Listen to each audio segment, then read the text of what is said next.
Welcome to Finding the Modern Man podcast. Join me, Peter Kiricosta, your health and performance expert and self-leadership coach, as myself and my guests discuss and uncover what it means to be a man in today's society, helping you optimize physical, mental, and emotional health in order to create a life with purpose and passion in the changing world that we live in.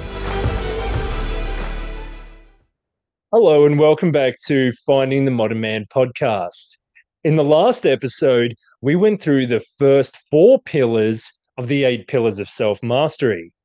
In today's episode, we'll be going through the other 4, being physical therapy, stress and anxiety, communication, and relationships. I'll just be going over a brief summary of what you can expect in future episodes, and it's about getting what the pillars are about, building this framework that we'll be referring back to over time in order for you to be able to reference as we go and to make it the long-lasting change that you want to be making in your life for a more fruitful, purposeful life.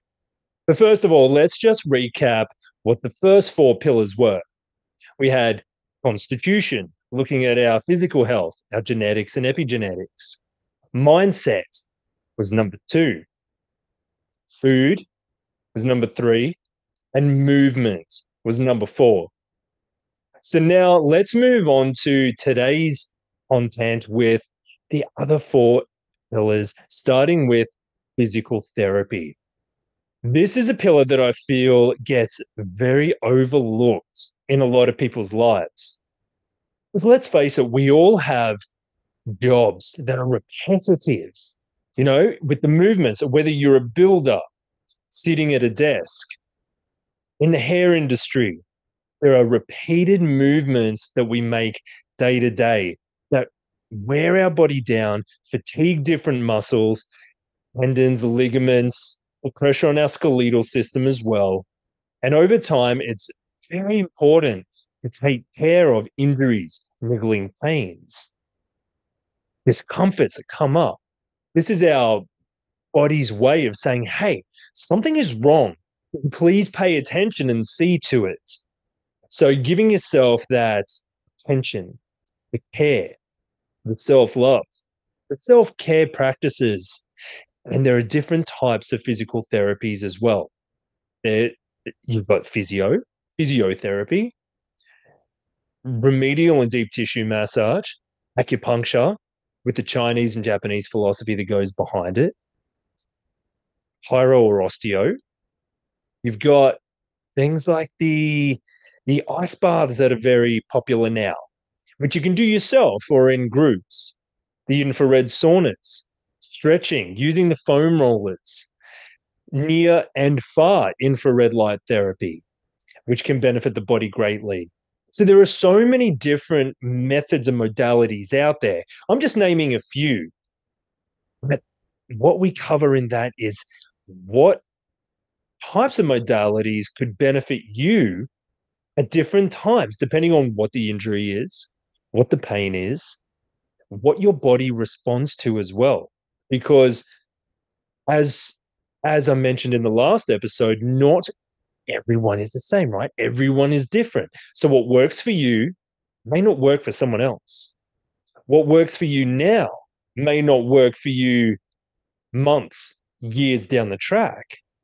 So we look at what the different types of physical therapies offer, how that affects the nervous system, which can then play into other pillars as well, which will affect other pillars. The next pillar of stress and anxiety, when you're in constant pain. We can look at as well the importance of rehab and continual maintenance and what that can look like for different people. Also looking at just how the nervous system responds, how it can help fatigue, how it can help emotional fatigue, getting these physical therapies, taking the stress off the nervous system. Okay, so moving on to the 6th pillar now. We've just looked at physical therapy and what we can expect in the future coming from there. And now stress and anxiety. pillar 6. These are two states of being that impact society greatly. If you look around, there really aren't that many people that define that are genuinely calm, collected, and blissed out. We have stresses in our life. We experience anxiety in different ways. And this is some of the topics that we'll be covering within this pillar is some of the ways stress and anxiety can express in different people and in different ways. We'll be looking at the long-term effects, the cortisol run of the body, how the stress hormones affect the body, how they affect the nervous system, how they can help lead to burnout and crashing later on. We'll be looking at the stress loop that happens in the body physiologically. So, what's happening physically, and how does that affect us mentally and emotionally? In this pillar, we'll also be looking at when we get stuck in survival mode. Looking at that, because this is a really common thing that a lot of us don't even know is happening when we're stuck in survival. And it's just become a long term state that has become normal. And one thing to remember, just because something is normal doesn't mean it's healthy or an optimal way of being. We'll also be looking at how long term stress can affect nutrient deficiencies and the digestive system. This is a big thing that we see in society as well today. And this is just a contributing factor, not saying the cause. We'll be having a look as well at the two branches of the nervous system. When we talk about how different things affect the nervous system, we're looking at the sympathetic and the parasympathetic branches of the nervous system and how that plays out in the body and affects our day-to-day life as well. We'll be looking at tools and techniques that can be used to help self-regulate. If you don't have someone to co-regulate with, we're looking at ways to self-regulate, ways that we can help ourselves take that responsibility and the action to help improve our own mental and emotional state. Also, be looking at ways that we can improve prioritizing in our lives. The little things, the little lifestyle factors, and the little tools we can use day to day to help reduce the severity of stress and anxiety. Because remember, when we work on things a little at a time, and just a little bit here, a little bit there, it adds up down the track, as I mentioned this in the previous episode. We'll also be looking at the epigenetic factors, which we covered in Constitution, looking at the environment that we're in, the environments that we are exposed to, and how that plays into our stress and anxiety levels throughout our lives. So, moving on to the seventh pillar now of communication. And communication is an integral part of our day to day lives. The way we communicate, the quality of our communication has dramatic effects on every interaction that we are in, be it with family, friends, partners, any situation that you find yourself in. Communication and the quality of it is going to have a huge effect on the outcomes. And what we're looking for here is to have optimal results. What is better outcome for everyone involved?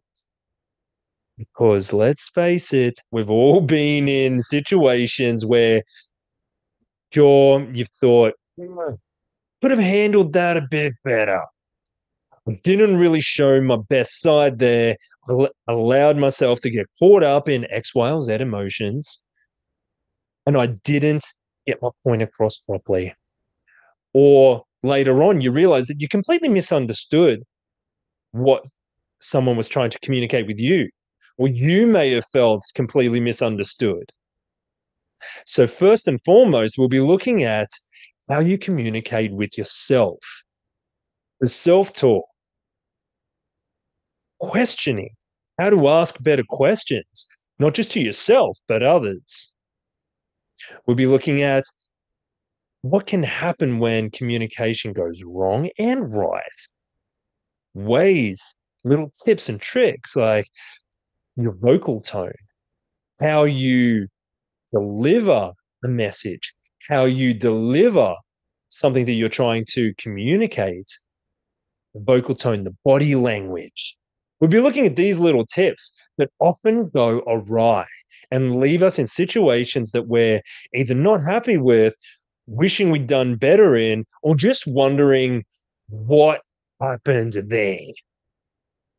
So, in the seventh pillar of communication, we'll be looking at how we can improve that, which then leads on to the eighth pillar of relationships. And as well, starting with ourselves, the relationship with ourselves. What is that like? How do you treat yourself? How do you talk to yourself? What pressure do you put on yourself? Do these habits permeate out into other areas of your life or other relationships? Because let's face it, humans are built to interact, right? We are built to be community, to have communities. And it's not for everyone. It's okay. But the relationships you have around you, what is the quality of them? How are you interacting in that? And how fulfilling are they? This is very important to emotional health and also physical health. The quality of our relationships can have such an effect on our physical and mental health. I'm sure we've all been in situations where we just love being around someone. We just have that friend or family member we love catching up with, love spending time with, because it's just such a two-way street of you can talk about anything. You can be talking seriously, you can be laughing the next minute, or you can just be crying on the phone to each other and get that sense of care, a sense of understanding, a sense of support, and that you're not alone. We have relationships at work in an interpersonal way that we need to deal with professionally, not just friends and family or partners. We have relationships with our, if you're an athlete, coaches. There are so many different types of relationships. And what we want to learn here is how to navigate those better, how to perform at a more optimal level within ourselves, and how to let other people feel and know how we actually care about them and get the message across better. Because in all these pillars, when the effort is put in, but perhaps not in the optimal way that the other person receives it, it often just goes to waste. And what we want to do is improve that. So, yes, we'll be looking at love languages, different types of love tanks as well. Often we just refer to one, the love tank, but there are many others because there's different types of love in our life, right? Different types of relationships. So, how can we monitor the levels of our tanks and fill them over time? We'll be looking also at attachment styles, attachment theory, and like other pillars as well, like coming back to constitution, first one, don't expect people to be like you. We are all individual. We all think, feel differently. We've had different lives, different upbringings, different cultures that we've come from as well. So, how can we expect other people to just know what we're thinking, to just understand, or to just get it? So, moving away from that and how to, like pillar seven, communicate better to have more fruitful relationships. We'll also be looking at taking self responsibility and accountability for our past as well, in the way, in a way of have you worked through previous scar tissues of relationships, be it family, work, friends, etc., or have you suppressed it and have taken it into situations from there with a tainted lens? We'll be looking at assumptions the role that assumptions play in perhaps inhibiting an optimal experience in a relationship. We'll be looking at the flow on effect of assumptions as well, how that can affect any kind of relationship. Learning to listen better in relationships as well. This is a really important factor. Becoming better listeners. That's how we get to know people. That's how we get to have better relationships. So communication skills are going to be a part of that as well. Accountability and responsibility, not just for our past, but for our actions moving forward, because this is a big part of progression and self-growth, is what we do moving forward. And also, let's look at some of the things where perhaps us guys let ourselves go in relationships, especially romantic relationships, when we hit the comfort zone. So we'll be looking at that as well. How to be more attractive to your partner, how to be a more attractive friend, not in a sexually attractive way, but more attractive to hang around, more desirable for people to want your energy and to really have that two-way street, that give and take in relationships.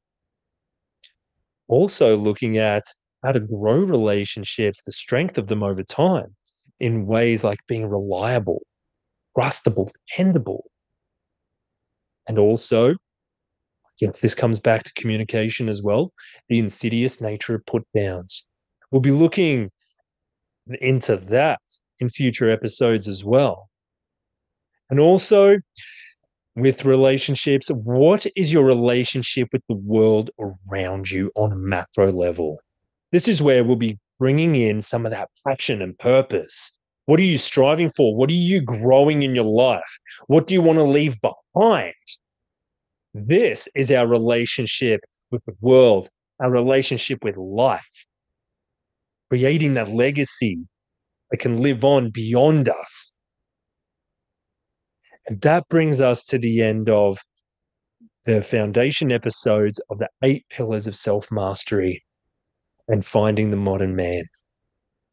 In future episodes now, I'll be going deeper into some of these aspects we've discussed and also be getting guests on, as I mentioned in the previous episodes. I will be having guests along the way to share their vision, their experiences, their philosophies that can help us as men, as a group, as a collective, move beyond our past into the future to build not just a better life for ourselves, but for future generations. So please be kind to yourself. Join me on the journey, and I'll see you in the next episode. Just a friendly reminder that what we discussed today does not constitute personalized advice. If you're planning on making significant changes to your life, creating a pathway suited to your specific needs and goals is recommended.